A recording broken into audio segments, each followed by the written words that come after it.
کسے خبر تھی کہ محض 400 خیموں پر مشتمل یہ خانہ بدوش قبیلہ مستقبل میں تاریخ کی سب سے مضبوط اور طویل سلطنت کی بنیاد رکھے گا۔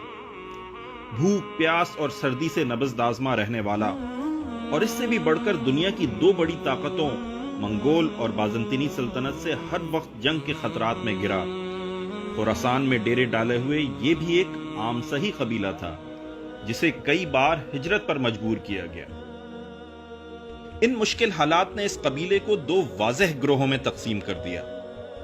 ایک وہ جنہوں نے اپنا پیٹ پالنے اور زمانے کے گرم سرد سے اپنے آپ کو محفوظ رکھنے کا فیصلہ کیا، جبکہ دوسرا وہ کہ جس نے ہر طرح کی آزمائشوں سے نبض آزما ہوتے ہوئے ثابت قدم رہنے کا فیصلہ کیا۔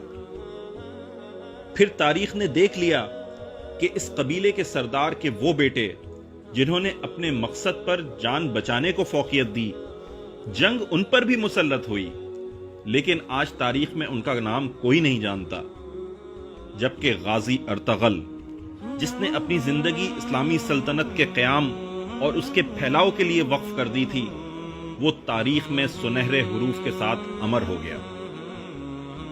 جب قبیلے کے معاشی حالات اپنے بدترین سطح پر تھے اور ہر کوئی اس کو بھوک، افلاس اور ہیبت ناک دشمن سے ڈرا رہا تھا، اس انتہائی بے سر و سامانی کے عالم میں اس نے اپنی جدوجہد شروع کی اور اس عظیم الشان سلطنت کی بنیاد رکھی جس سے مضبوط اور طویل سلطنت کرۂ ارض نے آج تک نہیں دیکھی۔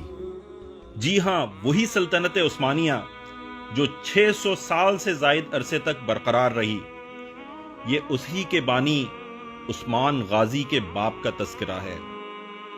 اس کو جب سوگوت شہر سے نکال دیا گیا تو اس کے ساتھی نے اس سے پوچھا کہ کیا ہم دشمنوں سے اپنا شہر واپس چھڑوا سکیں گے؟ اس مشکل وقت میں اس نے تاریخی جواب دیا کہ ہماری جدوجہد محض سوگوت کو چھڑوانے کے لیے نہیں، بلکہ اللہ رب العزت کی خاطر ایک عظیم الشان مملکت کے قیام کے لیے ہے۔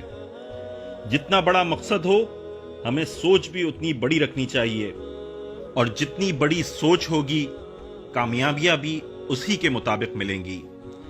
چنانچہ اس نے خود تو نہیں، لیکن اس کے بیٹے عثمان اول نے اس کا یہ خواب پورا کیا اور سلطنت عثمانیہ قائم ہو کر رہی۔